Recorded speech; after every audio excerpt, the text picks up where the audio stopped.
I would absolutely love to, and I'll keep my eye on the chat as we're going to see where everybody's joining us from. But hello, everyone. Welcome to today's webinar, Getting into Gut Health. I'm so excited to be here, and I want to kick things off with a really quick introduction. My name is Maddie. I am with Foodsmart. I'm a registered dietitian by training and a clinical liaison, and I'm going to be your host today. And joining me is the lovely, magical Lindsay, who will help me be managing the chat and answering your questions about Foodsmart as we are going along. And so before I get into all of the good stuff, I want to announce a super exciting giveaway for those of you on this call today from Foodsmart, where we are trying to make eating well simple and personalized for everyone, which is quite a task. But if you've joined our webinars before, you know that we love to give you a little something as a way of saying thank you for joining and thank you for your attention and your kindness and support, not only of us, but of one another. And so the thing we want to offer today is that if you haven't met with a registered dietitian yet, you can schedule now and use the code GOODGUT at the end of the scheduling process and get a prize. You can be entered into our drawing for $250 for the prize of your choosing. And if it's your very first visit with a registered dietitian, when you get scheduled, you get a $15 Amazon gift card right after your visit, which I know for me, I can never have too much money in my Amazon account. So that promotion will be available for the next week. And again, on top of that gift card alone, anybody who schedules by midnight tonight, whether it's your first or your 100th visit, you get entered into the drawing to win your choice of a gut health pack, which includes a Fitbit, a nice chef knife to help with all the veggies and fruits you're going to be chopping, or you can choose a $250 Amazon gift card. The code again is GOODGUT, and we'll add that link in our chat. And so a question we frequently get is this promotion can be applied to visits you have upcoming? And unfortunately, the answer to that is no, but now is a great time to get ahead of scheduling your next follow-up visit. So if you schedule that, you can get entered there. So we'll drop the link in the chat right now. And now we'll get back to our gut health webinar. And I want to start with a little bit of an overview of what we're going to cover today. So first, we're going to do an overview of the digestive system, and then we'll talk about some common symptoms and disorders that impact overall health. We'll talk about what makes a healthy gut, some foods to limit, to consider, and foods to enjoy. And then we'll do a live Q&A at the end with the time we have left. All right, so now let's get into everything gut health related. But before we get into the nutrition of gut health, we need to start by providing an overview of how digestion works. This might be completely new to some of you, and this might be old news to others, but this is a great place to start when we're talking about the health and wellness of our gut. So digestion is pretty complex. A lot of us, and I know I talk about this with my own loved ones a lot of us think of digestion as occurring in our bellies and in our intestines, but there's actually a lot more to it. Digestion actually starts in our mouth, and it starts with the process of chewing. Our teeth break down food into small pieces, and the saliva, which contains enzymes, we'll talk about those in a moment, they start to break down all of those different types of foods that we're consuming. Then it goes through our esophagus. Once that food is all chewed and moistened, it moves down the esophagus through a series of different muscular contractions, and that's called peristalsis. You can impress people with that new word there. Next, our food enters our stomach, where it's mixed with acids and enzymes, and the acids help break down different proteins, and then the muscles in our stomach contract and continue to mix the food, further breaking it down. Finally, the food makes it into our small intestine, and that's where most of digestion and absorption actually occurs. So a lot of us think it happens in our stomach, and that's where everything is actually being digested and where all that nutrition is going, but it's actually happening when it hits the small intestine. And the intestine receives digestive enzymes from the pancreas and bile from the liver, and that helps to break down fats. Then our carbs, our proteins, and our fats are broken further down into smaller molecules that can be absorbed into the bloodstream, because that's the goal of eating and eating well, is we want to be able to absorb those things to use them for fuel.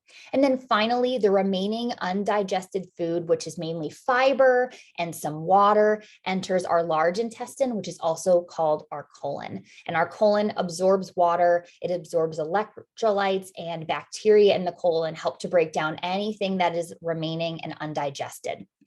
So now let's go into a little bit more detail on the breakdown processes I mentioned, starting with enzymes, which is a huge buzzword these days. If you'll see it on different packaging, you'll hear it on the news. And so let's talk about it.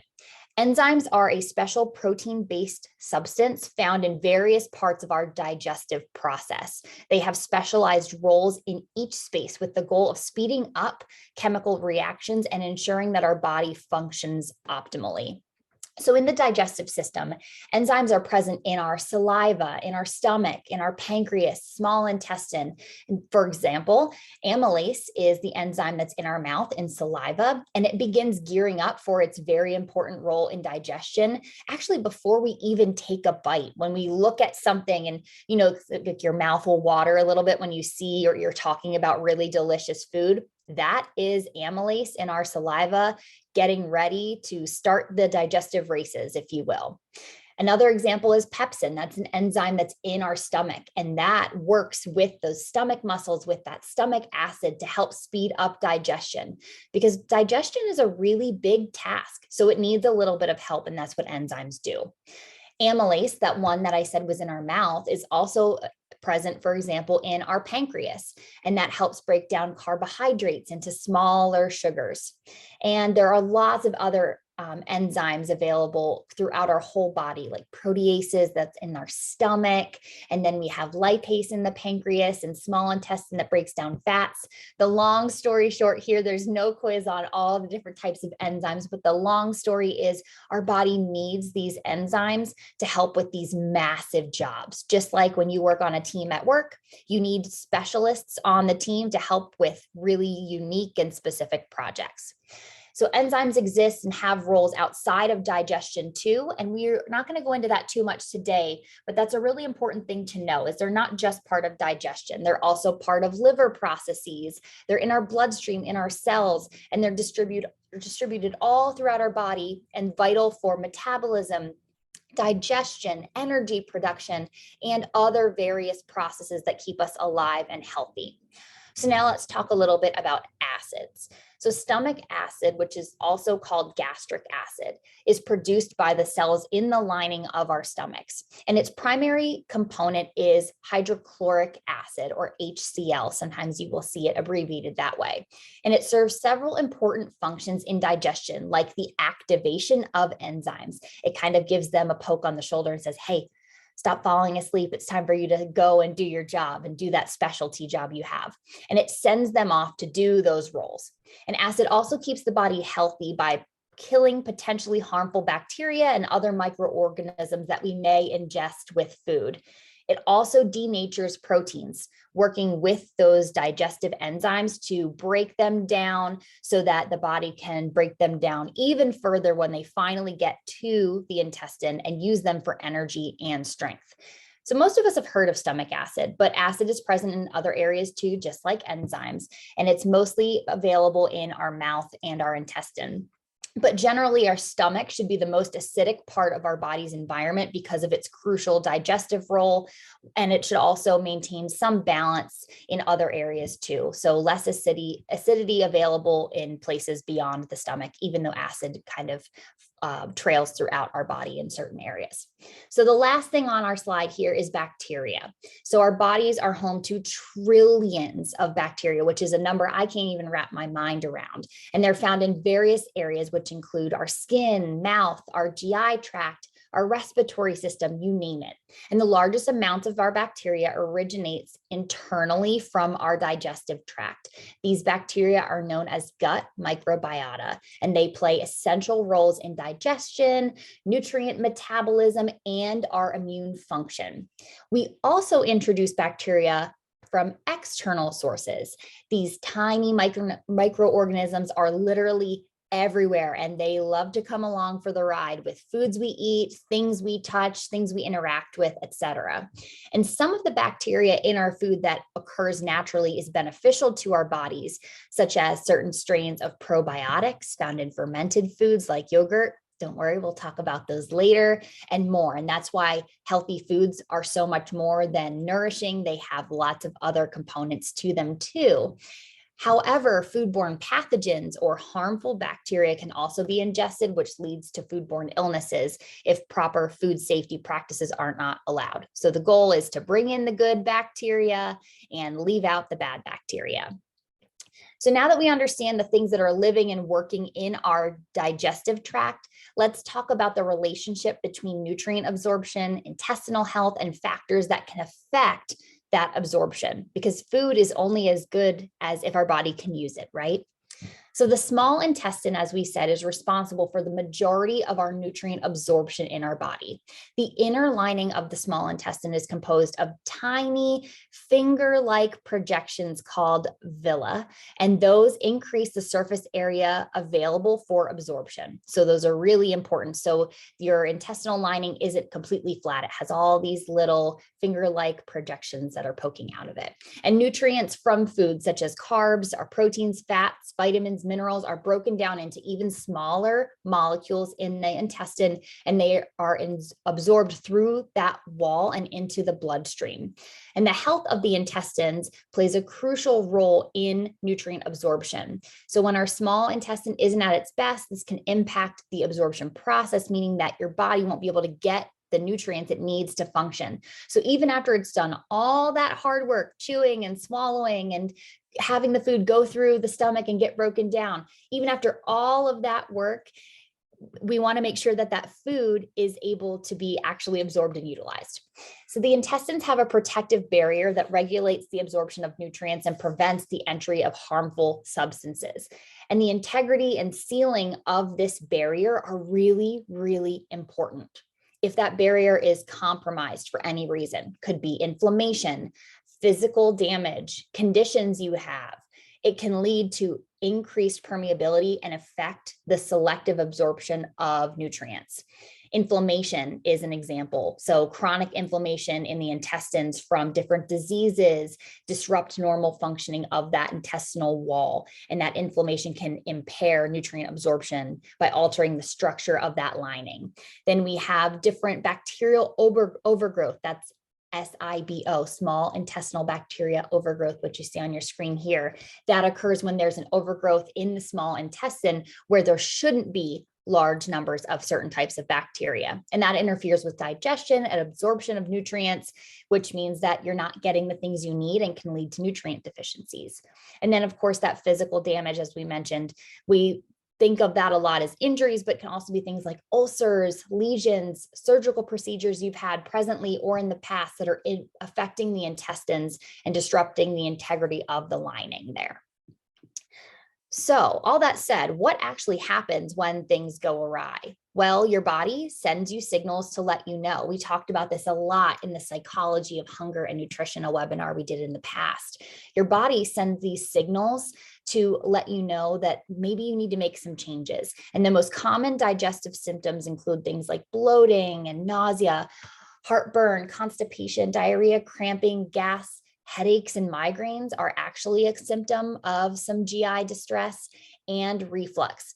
And sometimes those symptoms mean we need to make just a few small changes in our diet or lifestyle, but other times it can be a symptom of something else that's going on that's much larger. And that leads us to our next topic, which is digestive disorders.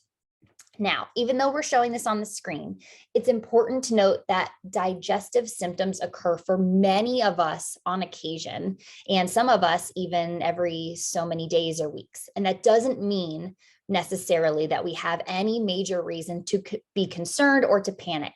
But if you're chronically symptomatic, there are some things that we want to look into. And we wanted to talk about these because there are currently so much prevalence in talking about these different topics in our conversations as they permeate the media, as we talk to our doctors, our families, our friends. And while some digestive disorders like celiac disease or IBS, for example, are discussed in certain ways, they're actually really complex and they fall into multiple different categories of digestive diseases and digestive health. And as you can see on the left-hand side, here are the major categories of digestive illness and where the diagnoses fall. And you'll note the crossover as we look to the right-hand side. And ultimately, what this shows us is that digestive disorders impact more than just how constipated we feel or what foods bother us. They impact our absorptive abilities, our immunity, the way food moves, that is motility, our ability to eat enough or our ability to eat the right types of foods, and more. And that's why it's so important to look at the symptoms, the effects, and find some solutions. So on the left-hand side, we see the major categories are IBS, we have autoimmune diseases, functional disorders, intolerance and malabsorption, and motility. And you can see where some things fall into multiple different categories there. So beyond just trying to manage chronic conditions that many of you may be facing, there's a much larger aspect of gut health that affects everybody. And that is the gut-brain connection here. It's really important. It's so much more than just how our bellies feel or how our intestines or our lower stomachs feel. And a lot of this has to do with our microbiome. It's really, really important to keep an eye on this. So our symptoms generally show us what our body is lacking. So symptoms like brain fog, stress, fatigue, memory loss, headaches, difficulty concentrating, things that go beyond what we're feeling in our bellies and our stomachs. It is so important to look at that and then use research and information from health professionals like people like myself and other healthcare providers you may be seeing. Use that research to show us how much it matters and what we can do to make sustainable changes. And I don't know about you, but I get overwhelmed when I think about all the things that are happening in my body beyond my control every minute of every day that have to work together and be in the right place at the right time for success. I mean, there are days where I can't even show up to an appointment on time sometimes. How can I expect my body to be on point? I'm sure that many of you are feeling the same, but don't worry. Your body is meant to thrive and it's meant to succeed.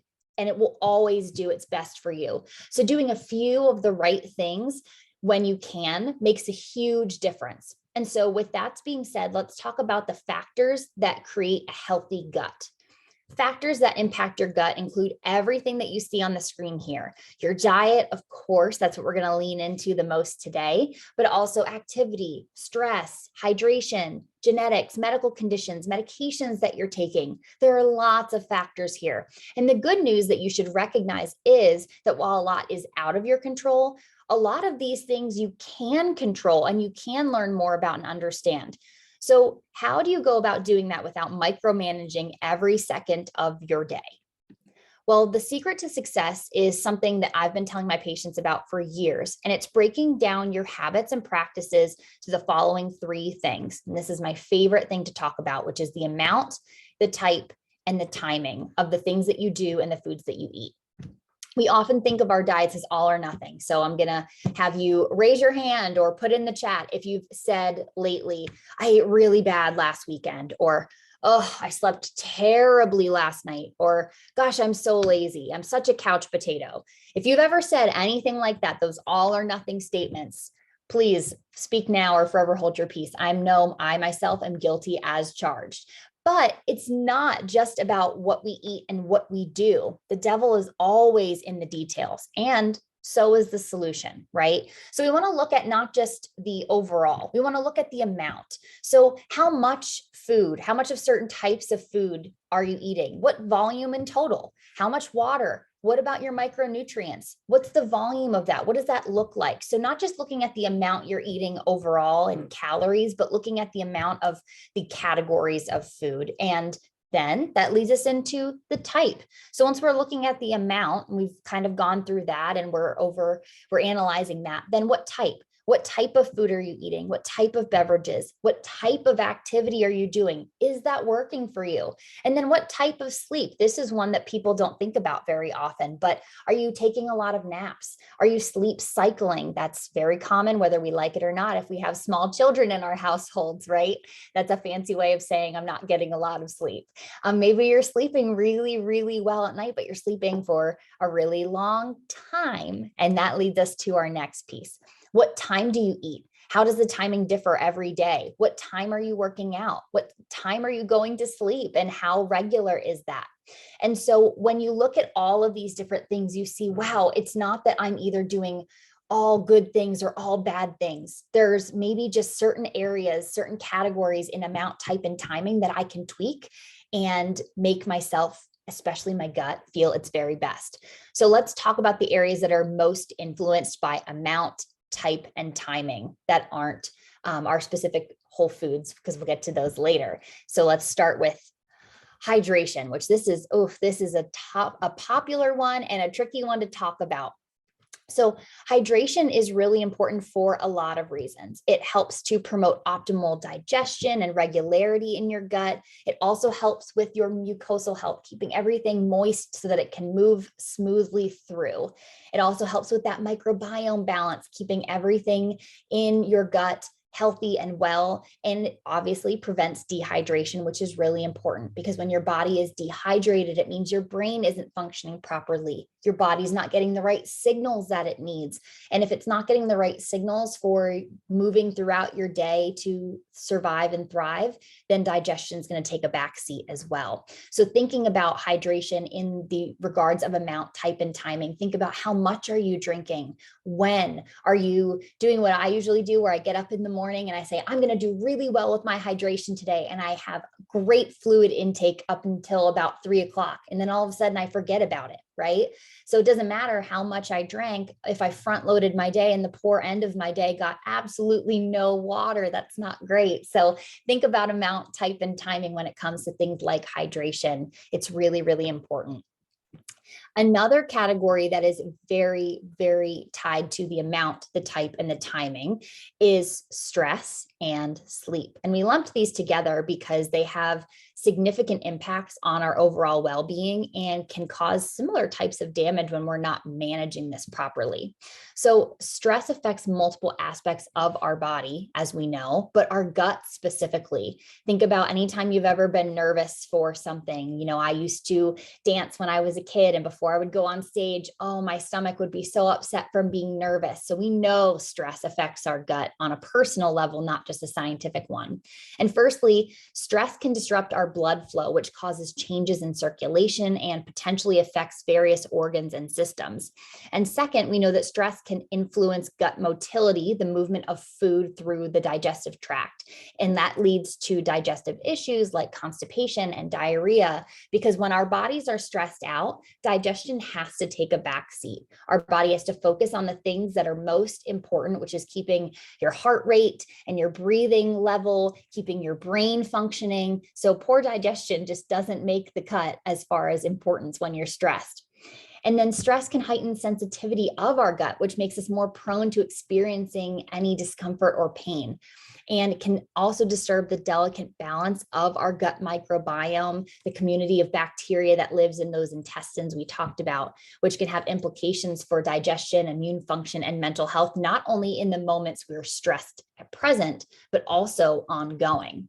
And then lastly, stress really interferes with appetite management, which leads to changes in eating patterns, such as overeating or a loss of appetite or gravitating towards comfort foods that maybe make us feel good emotionally for a moment, but don't help our overall health overall. When it comes to sleep, sleep supports optimal digestion by allowing our system to rest and recharge. Our bodies do a lot of work for us all day. They're tired. They need a break too, just like we do. And adequate sleep helps to regulate hormone levels, which promotes a healthy balance that affects appetite, metabolism, and our weight management. Furthermore, quality sleep contributes to a decrease in inflammation within the entire body, which reduces the risk of chronic diseases that our body is fighting against and fighting for nutrients over. And sleep plays a role in maintaining a balanced and diverse gut microbiome as well, which is essential for digestion, immune function, and mental well-being.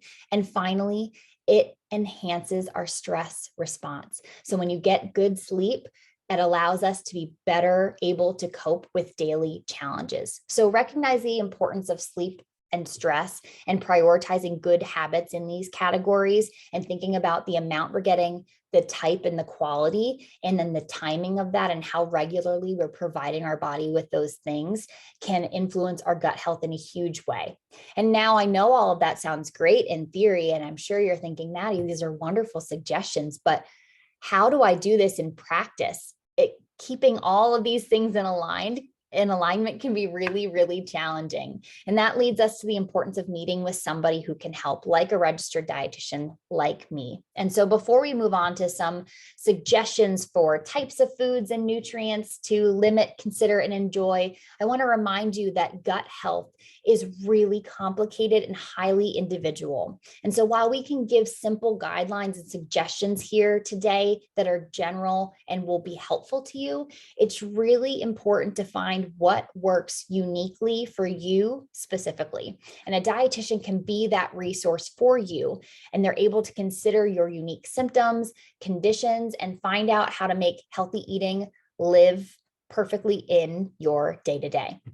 And another reason to meet with a dietitian at Foodsmart is that if you've ever struggled with your gut health and you've tried to get help from healthcare professionals, you know that wait times are really, really long right now, not only to see a registered dietitian about gut health, but to see any kind of specialist or even primary care. So if you go through your primary care doctor and then you need to see a specialist or maybe several specialists, and then you need to discuss coverage and insurance, that can all be a concern and take a lot of time when you need help right now. But with Foodsmart, we can get you booked now and help you with whatever you're struggling with. So you can click the link that Lindsay has added into our chat, and we can get you scheduled, and we'll pause for a minute to let you do that. And don't forget that that enters you into our drawing we talked about at the very beginning of our discussion. Okay, so now let's move on to what specific foods you should be on the lookout for in order to have a healthy gut. And I see in the chat, we've got lots of questions about skin, hydration, micronutrients, macronutrients, probiotics, prebiotics. I love that you guys are thinking ahead. I think that's amazing. And I am going to dive into all of those things in detail. These are all of our favorite buzzy topics we've got coming up. And first, I bet we can guess what we're going to talk about first is something that we want to limit. And if you didn't guess it, now that you see it on your screen, you're probably thinking, yep, I could have guessed that one. It's sugar. So gut bacteria, both good and bad, loves sweets. And when all the bacteria, good and bad, come to a sugar feeding frenzy all at once, things get pretty crowded in your intestines. And that can lead to inflammation. And so that's why sugar is really inflammatory to your gut. Sugar also causes glucose spikes and falls. I like to call that the sugar roller coaster, and that leads to cravings as well.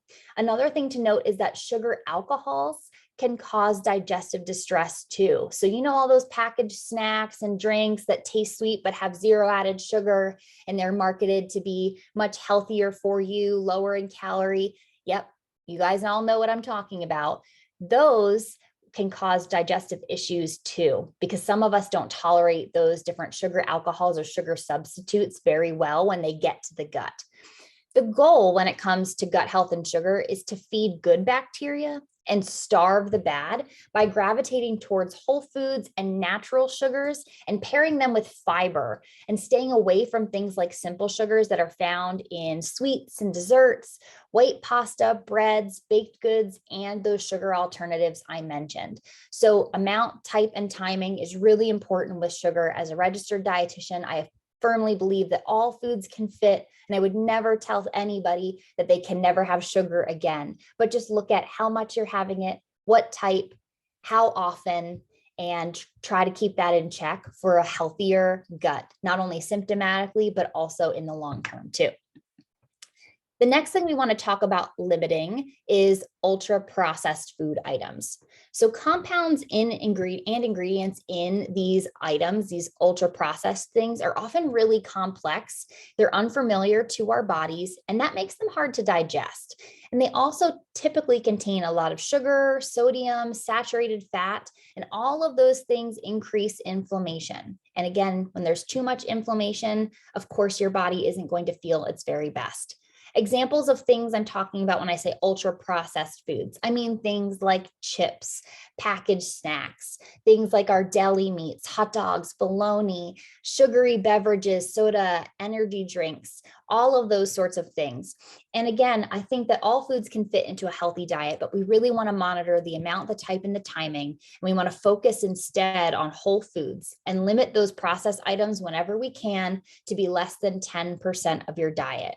And when you can't limit those items, just make sure you're reading your ingredients label to see what the concentration is of your sodium, your saturated fat, your trans fats, your sugars. And we really want to make sure that we're keeping an eye on those items so that when we have to pick things that are processed, we're choosing the best option we possibly can. Okay, our next slide is something that is another very hot topic, and I bet some of you could guess what it is. And it is dairy and gluten. Now, these ones are really tricky because everybody tolerates them a little bit differently. And that's why you'll notice in your upper right-hand corner, we say consider, not limit, because it's a little bit different for everyone. So the general rule of thumb here is to listen to your body's cues. Your body is sending us signals all the time. It's always telling you what it wants, what it needs. And if it bothers you and you're getting that signal after you eat something that contains gluten, for example, then maybe we consider limiting it. Maybe you vary the types of gluten you have in your diet, mix things up, or maybe you look at your portion sizes. Maybe you're just having too much of one type of food, too much of a good thing. So keep that in mind when it comes to gluten. If it doesn't cause you any issues, enjoy it. Keep an eye on that amount, type, and timing as we talked about, but it's not inherently bad, and it's not bad for everyone. So just listen to your body to know what to do when it comes to gluten, or talk to your registered dietitian about it. Next, let's talk about dairy. So dairy contains a sugar called lactose. Some people have a lack of enzyme in the body. Remember, enzymes are those specialists that come to break down things that are really hard and challenging for your body to do entirely on its own. So some people lack that enzyme that breaks down lactose, and that enzyme is called lactase. And so then it is difficult for you to digest. And also another important thing to note is that because there is sugar in dairy, it can also be inflammatory. So those good and bad bacteria show up to the party.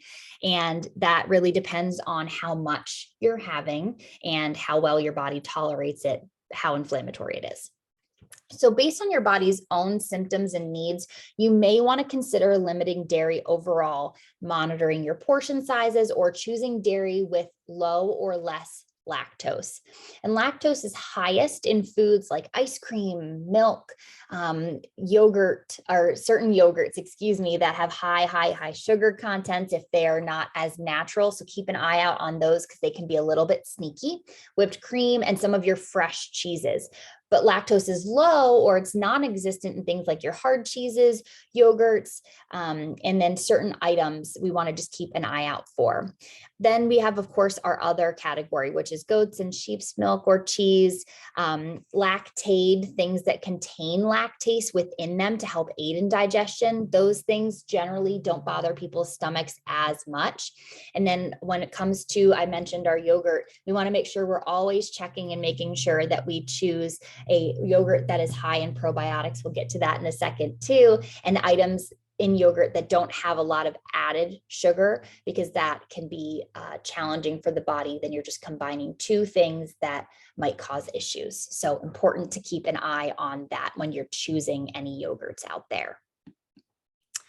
Next, let's go into pre and probiotics. We are hitting all of the hot topics today, so we're going to keep it rolling. First, when it comes to prebiotics, these are non-digestible compounds and they promote growth and activity of beneficial gut bacteria. And they're a source of food for probiotics and other gut microbes, which help them thrive. And then that leads us into probiotics. Probiotics are live organisms and they provide health benefits that enhance good bacteria in the gut, which are typically things found in bacteria or yeasts, and antibiotics, illness, and stress can disrupt the amount of probiotics that our body has or our body's ability to process them over time. It really wipes those out. So support digestive health, improve immune function, alleviate and prevent GI symptoms and conditions. Those are all just a couple of the things that probiotics can do to be helpful to your overall health and wellness.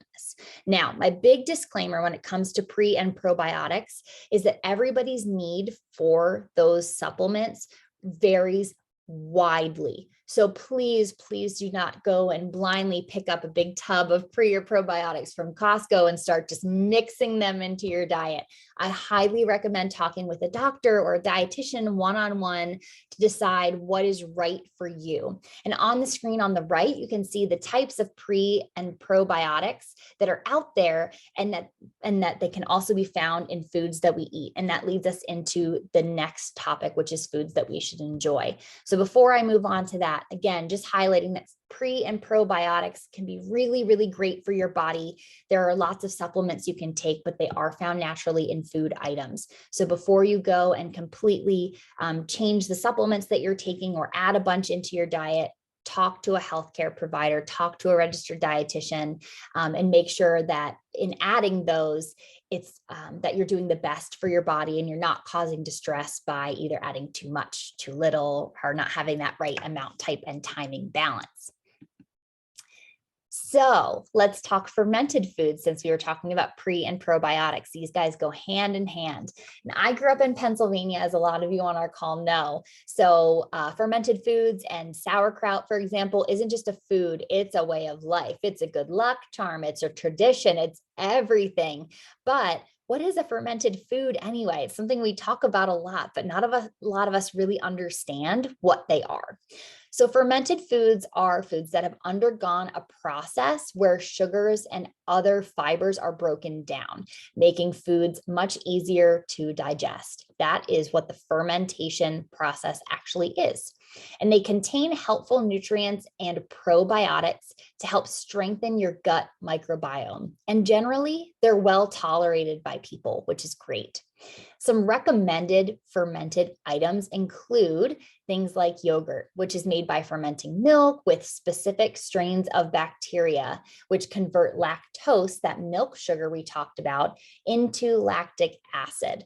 And that's what gives yogurt its tangy flavor and its thick texture. And it's a great source of probiotics that can support your gut health, a wonderful thing to add to your diet. I always recommend, as I said before, checking your nutrition label for yogurt and making sure that they're not adding in a ton of excess sugar, especially if you're getting different flavored yogurts. Just keep an eye out for that. But yogurt is one of the things I add into my diet every day, every week, and it makes a huge difference in your overall health. Then we have kefir. Kefir, everybody says it a little bit differently depending where you live in the country, but it is a fermented drink that's made from milk, water, or coconut water, and it's cultured with different kefir grains and a combination of bacteria and yeast, and it's really high in probiotics. This is something that I love adding into smoothies, into just sauces and things I'm making at home. It's a great thing to keep in your fridge. It keeps for a while. I highly recommend it. You can do so much with it. It's so versatile, and it comes in plain flavors, and there's also different sweetened and flavored options. Just keep an eye on those labels. Then we have kombucha. That is another one that's become more and more popular recently, and that's a fermented tea that's made by adding a culture of yeast and bacteria to a sweetened tea, and that's what makes it really tangy and effervescent and high in probiotics. I mentioned sauerkraut. That's a favorite of mine. That's something I can eat right out of the jar, right out of the container, and it's a German dish typically made from fermented cabbage that's been shredded and been salted. So make sure you check your sodium content when you're purchasing this. The fermentation process there breaks down that cabbage, making it more digestible, and it increases the nutritional content of it. Then we have kimchi. Kimchi is something that some people absolutely love and are really familiar with, and for others, it might be new. So if it's a new food item for you, I recommend giving it a try. It's one of my favorites. It's something we always have in our home. And it's a Korean dish made from fermented vegetables, typically cabbage, radish, or cucumber, and it's spiced with chili powder, garlic, ginger, and other seasonings. Sometimes it can be made really, really spicy. Other times it's a little bit on the mild side. And it's a good source of probiotics and can also provide some additional antioxidants and other beneficial compounds. And kimchi and sauerkraut also have a little bit of fiber in there as well. So great for your gut in a lot of different ways. The next thing, tying right into what I just mentioned, is fiber. And we've talked about fiber a lot in our webinars, and for very good reason. There are two different types of fiber. One is soluble fiber. This attracts water and it turns into gel during digestion. So it's sticky. And because of that, it slows the absorption of carbohydrates. It improves our cholesterol because excess cholesterol in the body that our body doesn't need and could be harmful to our heart. It sticks to that gel, and it also soluble fiber helps to feed beneficial bacteria throughout the body, but especially in your intestines. The other type of fiber is insoluble fiber, and this is something that adds bulk to your stool and helps speed up digestion. It can also help prevent constipation and promote regular bowel movements by speeding up the passage of food. And it also helps to remove waste and excess toxins from the body. So some foods with some soluble fibers in it are things like oat bran, your beans, peas, apples, citrus fruits. Those all have a great amount of soluble fiber, that gel-like sticky fiber. Insoluble fiber are things like wheat bran, nuts, vegetables, things like broccoli and carrots. They are great sources of insoluble fiber there. And then last but not least, we have our last thing to enjoy, which is our fruits, our veggies, and generally our whole foods. So overall, a varied diet is key to supporting gut health. And some of our favorite gut healthy fruits and veggies are on the right-hand side of our screen here.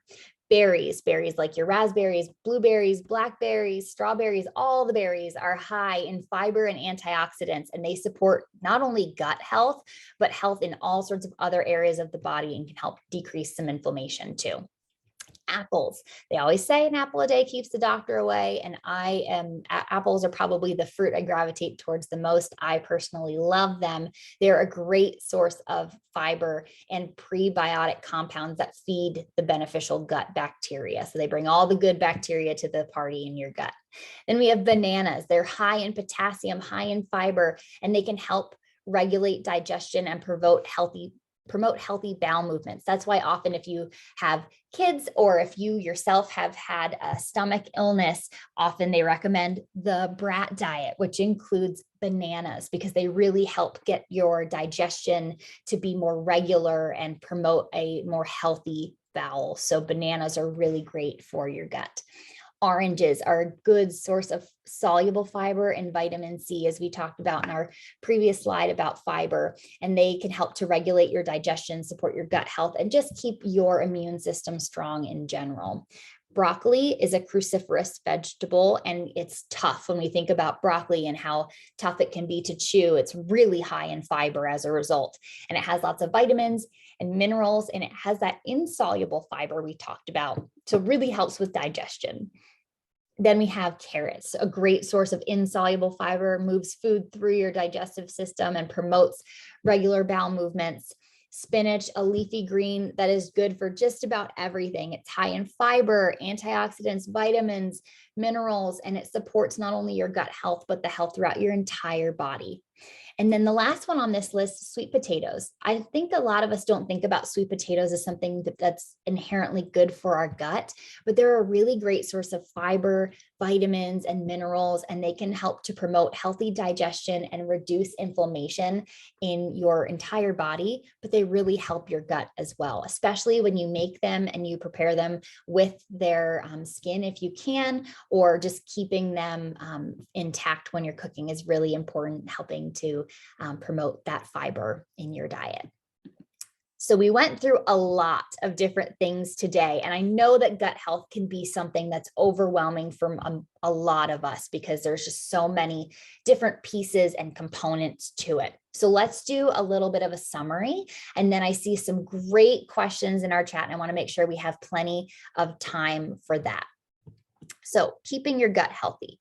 In summary, first, as a reminder, we did a digestive system overview today. And gut health refers to the overall well-being and optimal function of your entire GI tract. Remember, we talked about how digestion actually starts in your mouth and then moves to your esophagus, your stomach, your small and your large intestine. And autoimmune diseases, different motility disorders, tolerance-related issues, and more can occur and impact that gut wellness.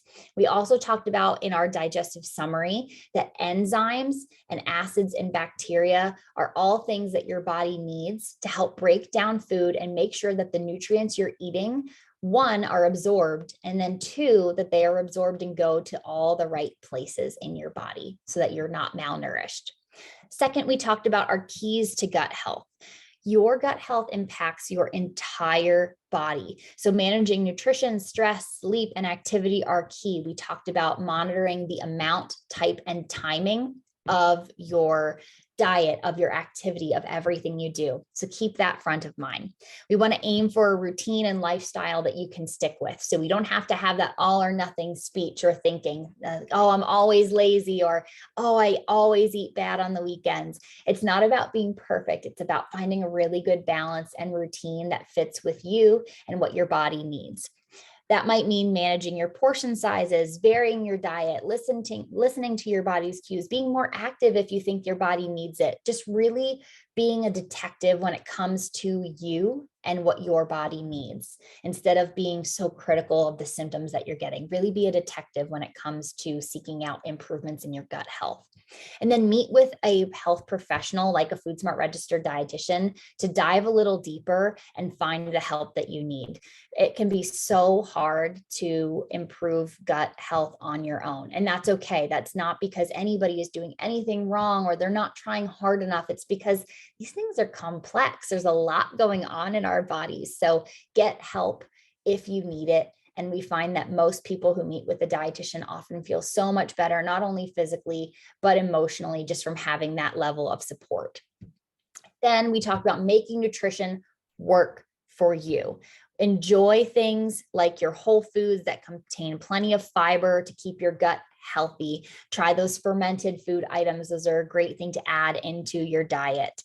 Then we also said to try introducing those pre and probiotic foods, but make sure if you're adding supplements that you are asking a healthcare professional or consulting with a registered dietitian before you're adding that. Try to get those items from whole foods. Those are generally really well tolerated and safe to consume. But when it comes to supplementation, always check with a health professional. And then when it comes to things to limit, we want to limit processed food items and sugars to improve and prevent any distress or GI symptoms that you might be having.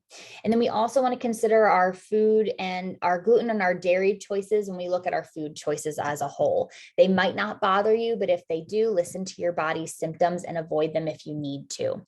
And finally, the last reminder, the last thing on our screen here is to remember amount, type, and timing. It's never just as simple as cutting out an entire category or food group or something. It always has to do with the details there. So think about that when you're getting ready to try something new, when you are trying to find out and be a really good detective about those symptoms that you're having, think about those things, and that will be a really helpful guide for you going forward. And then, as another thing to point out when it comes to gut health, because we know that this can be such a struggle for so many people, we have created a gut health program. It is a 12-week or 12 appointment elimination diet process that you can partner with a registered dietitian at Foodsmart to work through bit by bit. There are different topics to discuss every single week, to learn more about improving gut health specifically for you, not just what generally makes sense. We always want to take it back to an individual level because we know how particular gut health can be. It also gives you access to the Foodsmart app for meal planning, recipes, and grocery delivery. And as I said, it can be customized not only to your needs and your food preferences, but also to any specific conditions that you're struggling with, like IBS or IBD. Maybe you have celiac disease, Crohn's disease, etc. These can all be customized and tailored to fit exactly what you need. So as a reminder, that link is foodsmart.com/schedule to get scheduled with a registered dietitian, and you can mention this Foodsmart gut health program to them if it's something that you're interested in, and they can get you started. And don't forget about the promo Good Gut to be entered to win our $250 prize. So with that, I'm going to pause for some questions. And I see we've got a lot of really, really great questions here. And I'm going to scroll through and try to get through some of those. And I see Lindsay, the wonderful, has been adding some answers here in our chat, and I really appreciate that. I love all of these good questions. And the one thing that I'm noticing about all of these questions is, asking about sugar. There's a lot of questions about sugar and where that comes from and how much, and what items we should gravitate towards and stay away from, even in those healthy food categories. Generally speaking, and again, this is very general, is that if something is a whole natural food item, we don't need to completely eliminate it from our diet. So your fruits, your vegetables, those are generally safe for you to consume. Now, there's always exceptions there, but speak with a registered dietitian. Those things are always okay, and they're going to feed your gut with with all the healthy nutrients that it needs. Additionally, those whole foods that people are asking about, different fruits, pineapples, bananas, asking if they're, good or bad choices, if you will. All of those items contain some fiber and other nutrients with it. They're not a simple sugar. They're a little bit more complex. So your body is able to utilize the other components of that food item and break that down and use it for fuel, for good nutrition, for digestive processing. Remember, we talked about the soluble and insoluble fibers. So that's why those natural fruits and veggies, those whole foods, are so important. Even though they might contain some sugar, it's tied to fiber and other good nutrients. So really great questions. Hey, Maddie, there were so many questions. You're right. I've been sort of mentally noting some of the themes here. Yes. Yeah, one of them, and I'm sure you'll have a great answer to this, is about alcohol. And there were questions, is it okay to consume alcohol if you have gut issues? What is the effect of that on the gut? And are there any alcohol, beverages that are better than others? Ooh, that's a great question. And that's a hard one to answer. And I might tag you in for some of this too, Lindsay, because this is one it is a challenge. So generally, if you have issues with your gut, alcohol can be something that just exacerbates the symptoms that you have. For a lot of different reasons. And as far as which ones are generally less problematic, it really does depend on the person as well and what specifically is bothering you in your body. For example, if you have issues with gluten, then certain, your beers, your seltzers, et cetera, they may bother you more than different types of liquor. It really, really depends on the person and how your body and what the actual issue is that you're going through in your body. If it's a metabolic related issue or an autoimmune issue, then your symptoms may fall one direction, where if it is more of an intolerance, they may look very, very different. So it's a hard thing to give like a blanket answer to. What do you think, Lindsay? Yeah, that's really well said, Maddie. Like, yeah, it's totally individualized, right? I would say in general, alcohol is going to be inflammatory to the gut. And like you said, whether you have an autoimmune issue or a gluten issue or whatever that looks like, that's going to determine what your symptoms are. And so, yeah, if it's gluten, maybe avoiding beer. I would also say, and we're talking about some of those components that you did touch on, so like sugar and gluten, maybe avoiding some of those like really super sugary, syrupy drinks and opting for, a glass of wine or something that is a little bit more pared back and doesn't have all of the additives, maybe more well tolerated. But yeah, it is going to be really individualized. Yeah, that's exactly right. And you make a great point, because a lot of times it's the alcohol itself can be disruptive to your gut and to your entire body, but it's also what you're putting with it. So if you are, we just had Cinco de Mayo, if you're a big margarita person, margaritas have so much sugar. So then not only are you adding the inflammatory nature of alcohol itself from the liquor there, but then you're also adding in different sugars in really high concentrations. So then you're just inviting a lot of inflammation to the gut party, and that can be really challenging. And then in addition, usually alcohol isn't alone. There's usually food involved that can be high in sugar or high in sodium. So it's, again, that's what it really goes back to, that amount, type, and timing component, where some of it, some items can be okay. You just have to look at the big picture and see, well, if I really want to have that specific item for Cinco de Mayo, what else can I remove so that my stomach feels a little bit better? Really, really great question and really good point. Thanks for tagging in there, Lindsay. Yeah. These are wonderful. I know. This is a really active chat.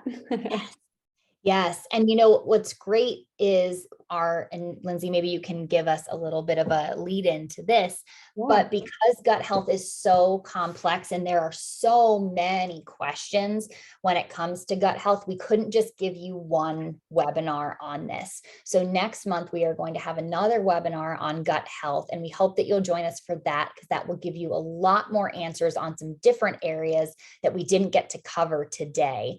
And I think that'll be really helpful as well.